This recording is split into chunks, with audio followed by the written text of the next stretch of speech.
Right, hello everybody, and welcome to our session today on local and mobile search. I'm Dave Castle, the Director of Client Strategy here at Oneupweb, and with me is Luke Mason. Hello. Luke is one of our client service representatives, and like all of our client service representatives, Luke has an extensive background in project management. He actually came from our pay-per-click team. So, Luke is not your typical talking head for a salesman. He actually has a great deal of experience and a great deal to add to this. So, welcome, Luke, and let's get started. All right. Today we're going to cover mobile and local search, as Dave touched on. And mobile and local search is really becoming an increasingly important part of successful online marketing. I mean, if you consider we've gone from 1878 to really when the first phone book was published to now this local and mobile search revolution. And what you might want to call local search these days is really what? The internet version of the Yellow Pages on steroids, maybe? There might be one analogy. And one thing to really take a look at is that, traditionally a lot of marketers think of local search as more or less for mom and pop shops, when in reality it's really just as important for Fortune 500s as it is those mom and pop shops. And with that said, so it's going to be important we really take a look at what some of the mobile facts are these days.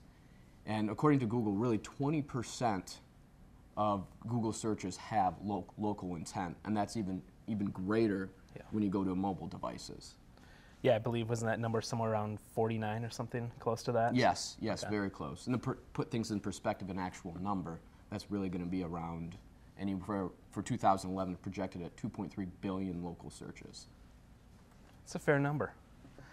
So, as Luke touched on, local and mobile have really become vital to the success of many businesses. You said some people consider it just for mom and pop, but it's for mom and pop, it's for Fortune 500, really it's for everybody. We can't just say this is for one type of business, because this can impact everyone. So knowing how to leverage these different marketing channels in an effective manner is really not always as easy as it seems. There's a lot that goes into it, and a lot of people don't take the time and the consideration to actually figure out, okay, here's what I need to do, here's what should be happening, here's how I make it work. So we're going to look at that a little bit and see what we can do. Yeah, so a few of the things we're really going to look at in terms of local and mobile marketing are really going to be how mobile and local search are the same, how they're different, and then what to consider for mobile search marketing and things you need to really consider for local search marketing. All right, so first we're going to look at how they're the same. That's kind of a misleading statement because really they're not. Lumping these two together is a common thing for people to do, but it's not always the most effective. By going through and adding these and saying, yep, local, mobile, these are the same things, here's my strategy. What you're doing is you're really decreasing the effectiveness of both of these channels. So, although there is a great deal of, I think you put it, it's kind of like a marriage. They're kind of together, but they're still two completely separate entities. Having this, excuse me, looking at it as two different entities is really the way you need to do this. So each one is really its own unique market with its own unique set of values. So when we're really kind of looking at ways that these two entities are the same, you can see kind of the shift in that more simple local tasks are shifting to mobile devices. So there's apps now for Yelp, there's apps for Urban Spoon out there. The other thing is looking at the similarities between local on the PC and local on the mobile device. Well, you could say there's actually a Google Maps vertical when you're searching on a PC. Yep. When you're on a mobile device, there really isn't that vertical based on the mobile experience. Yeah. Really looking at this, if we start looking at how they're different, as you mentioned, they have those kind of ties, but really looking at what's different, mobile search actually has a great deal in common with more traditional SEO, with more traditional online marketing. The real difference is the platform. Like you mentioned, for an iPhone, for a BlackBerry, for an Android, whatever device you're using, it's really that platform that makes the greatest difference with mobile search. So what we need to look at is how we create a site, as well as how we market a site for a screen that's significantly smaller than your PC. So in terms of how they're different, again, mobile marketing, it does have a great deal in common with traditional online marketing, as Dave really mentioned. And there's other mobile ways you can look at, such as text marketing. It can be very effective when done right. At the same time, it can be incredibly irritating for consumers. So it's something we'll really touch on a little bit later. Yeah. Looking at this, local search, how they're different. Local search can be performed on a mobile device, but it can also be done in a more traditional setting. Like you mentioned, for a PC, someone searching for, if we look at, let's look at pizza as an example, would be a good one. Yep, it's done on a mobile device, or it could be done on your PC, but in either case, really what this has, it's a service-based, location-specific type of search. If I'm searching for pizza, what I really want is something in my area. I don't want to go and find Pizzeria Uno if the closest one is Chicago. That's not going to do me a whole lot of good for dinner. So what we need to look at is what the intent is, and that's what the search engines are doing as well, trying to figure out what that intent is, what a user is trying to do, and can I provide them with local information. The one really nice thing about this is for a lot of business, like a lot of smaller businesses as well as medium-sized businesses, this can really be a great equalizer.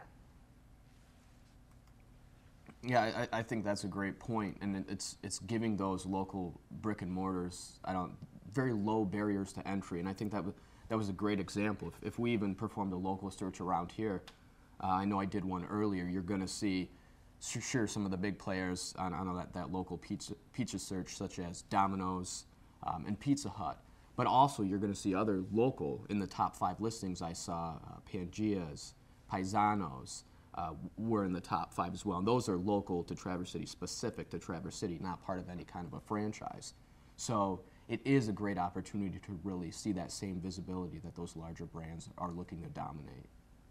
Yeah, and like Luke just said, 3 of the top 5 were local. That's a Pizza, Pangea's, and Pisano's. All showed up in the top 5 results for pizza. So I'm actually hoping that they'll call us and give us free pizza now that we plugged them a little bit, but just throwing that out there for them. All right, so this is a great example of how local search can really benefit both the local business as well as the searcher. The reason for that is, like I said, if I'm searching for pizza, it's a good chance I'm looking to make a purchase. It can really help me find what's in my area, what I'm close to, what can get that conversion for me. So looking at that is a really great opportunity for a local business to show up. And it's also a much higher converting term if you're finding them locally. So, for a local business, this is vital. If you're not there, if you're not showing up, if you're not competing with your local market, which obviously is going to have a better conversion rate, how are you going to compete at all with these other brands? And for a bigger company, you have all these local companies that are showing up. If you want to compete for a franchise in that location, you need to be showing up as well. I think you brought up a great point, and that was intent with local search. A lot of times you're going to find consumers are really in the later stages of the buying cycle when performing local searches. So Yeah. There's going to be a greater opportunity to see a direct impact when you first enter local. So there are really quite a few different important considerations when it does come to local. We've talked a little bit about both local and mobile. So let's take a look at some of the ways we really need to optimize each of these separate channels. So in terms of really optimizing for local searchers, a few different things we're going to look at are how traditional search engine optimization can really help. Yes. And then we also want to look at a few different factors that are just outside of traditional search engine optimization. Right. Although there are a number of elements that are unique, as we just started to talk about, the basis is still on more traditional SEO. If you don't have a good traditional SEO presence, if your site isn't set up for the search engines to find it, it's not going to make a whole lot of difference how well you do on local. They still need that. They still need to understand what your site is about.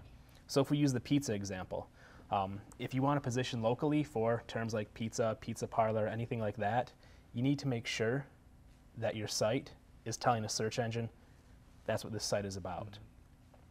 If you have a site about, I don't know, cars, You're not going to show up for pizza. You're not going to do anything like that. You need to still have that basic understanding. They still need to understand what is your site about.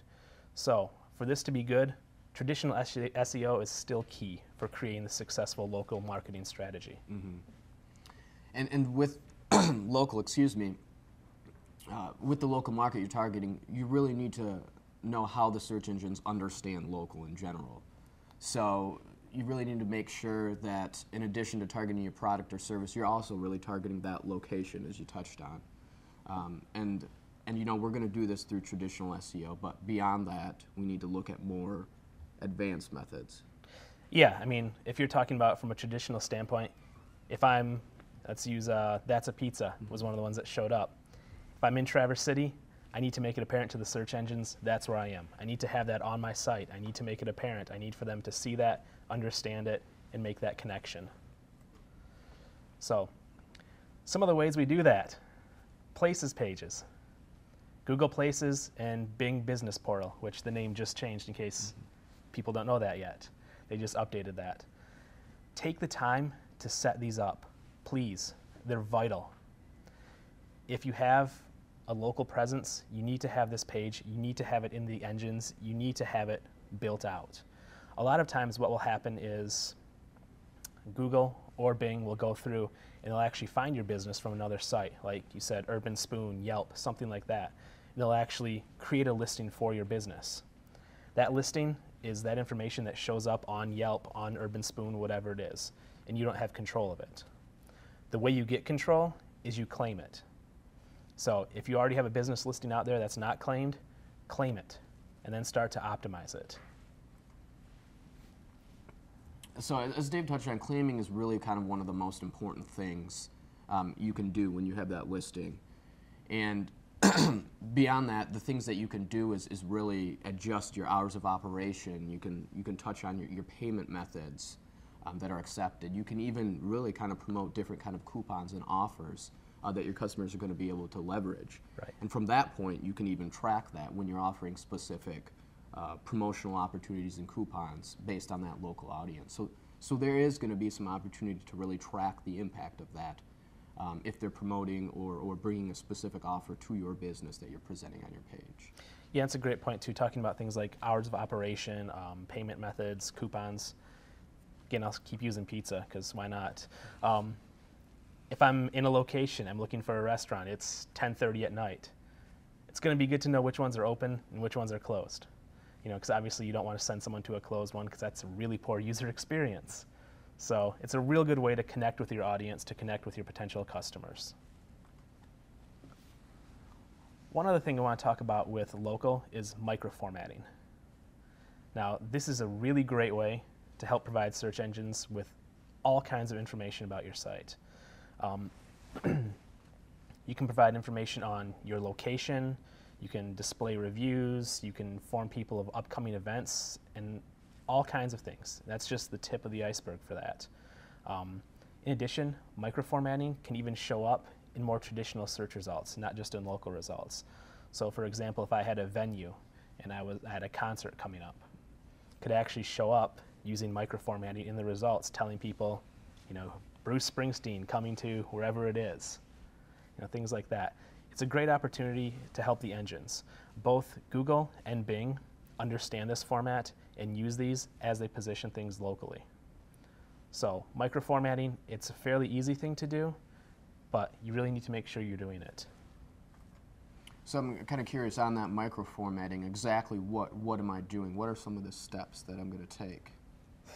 Some of the steps you're going to take, it really is, I don't want to say it's a different language, but it's just altering some of the stuff that's already on your site. Okay. So for instance, your organization, you can actually write a tag around your organization to tell the engines, it's actually quote FNORG quote, tells them here's the name of my business. Mm-hmm. You know, you can also tell it here's the address. So you're actually telling the engines, you're not just hoping they find it on your site, you're telling them specifically here's the name of my company, here's our location, here's, you know, all those different things. Here's the venue, here's who's playing, here are the reviews people are putting out there on our site, things like that. So it's giving them that information. I don't want to say it's force feeding it to them, but it's making it real easy for them to understand, here's what it is, here's what it's about. So, traditional SEO, we're going to talk about mobile a little bit more now. Traditional SEO plays a huge role in mobile search. The reason it does that is that people use their mobile device, again, your iPhone, your Android, whatever, they use these devices for primary search functions. As you said, the number is going up, it's continuing to go up, and I don't see that changing anytime soon. So as people start to use these devices as more of their traditional searching habits, we need to make sure that we have a great SEO presence. Because, let's be honest, someone goes in there, pulls up Google, types in their search. Those are traditional SEO results. So, what really needs to happen is you need to make sure your site is not only optimized through organic SEO, but also that it's designed to be in a usable format for a mobile device. You know, if you have a site that has a huge flash that doesn't degrade or that doesn't show up, obviously that's going to impact the user experience. You need to be considering your audience and all the different formats that they might be using. I know this used to be an issue with screen size.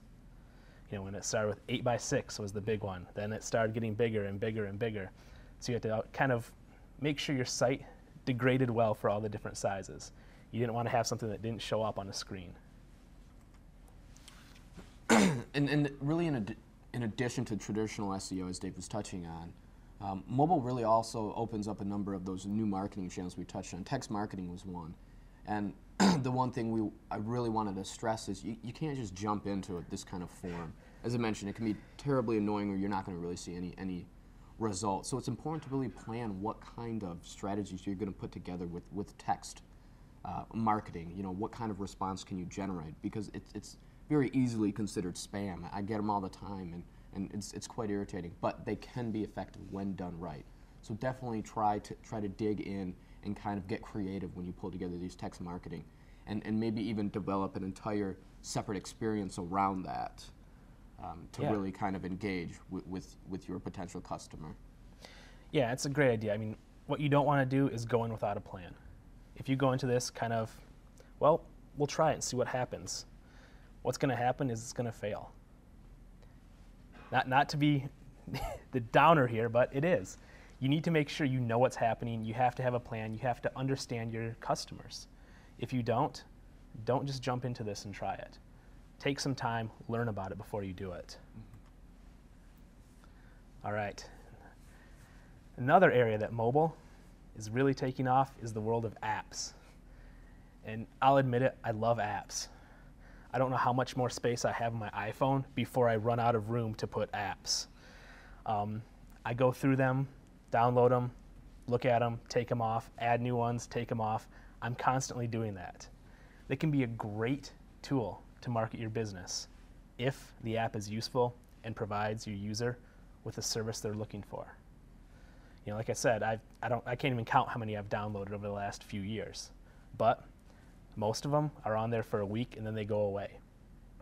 The reason they go away is they're not giving me a service or anything that I can use. So if you go into this without a clear plan, without understanding what you're going to provide your users, don't bother doing it. I mean, you need to understand what they want. You need to provide them with useful information. So what app consumes the most of your time right now? Let's see, which one? I hate to admit it, but I just did download Madden. It's actually pretty fun.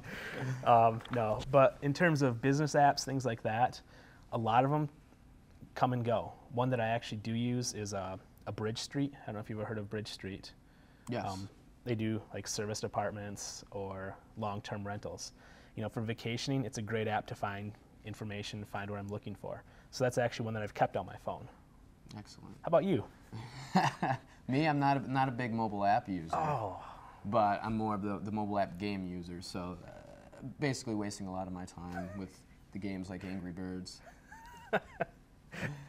But I think the really important thing to stress here is that mobile and local is not going away. It's not a fad. I mean, look at Google. It's almost as if Google is becoming purely a local search engine.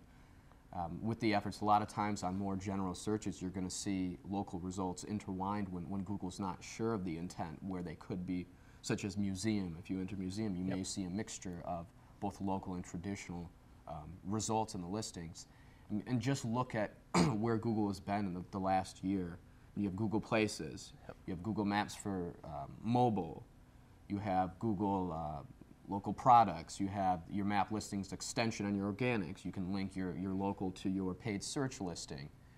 Look at Google's efforts to acquire both Yelp and Groupon, which I won't get into.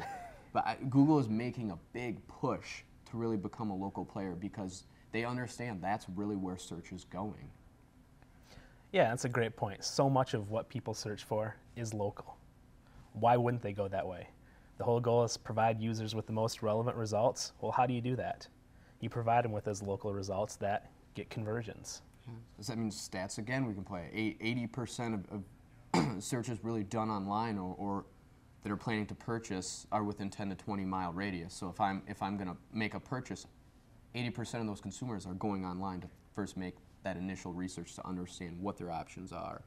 You know, maybe they go in and find exactly what they want and make their purchase online, but at the same time, they're going to research what's around them locally as well. Yeah, you know, local and mobile, at least as far as I'm concerned, are very exciting and potentially profitable endeavors for just about every company that has a physical location. Be it a mom and pop, be it a franchise, Fortune 500, whatever it is. And for the most part, companies are really underutilizing this tool. They aren't taking advantage of it.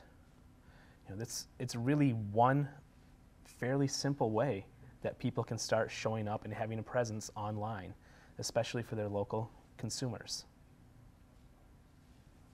So I'd like to thank everybody for sharing the time with us today. Hope you learned something and hope it sparked some interest for you guys, and hopefully you all go out there now and claim your business if you haven't already. And if you have, you take the time to go through and build it out a little more thoroughly. And just remember, your customers are looking for you on both their mobile devices and through local search. Make sure they can find you. Thanks, everybody. Cheers.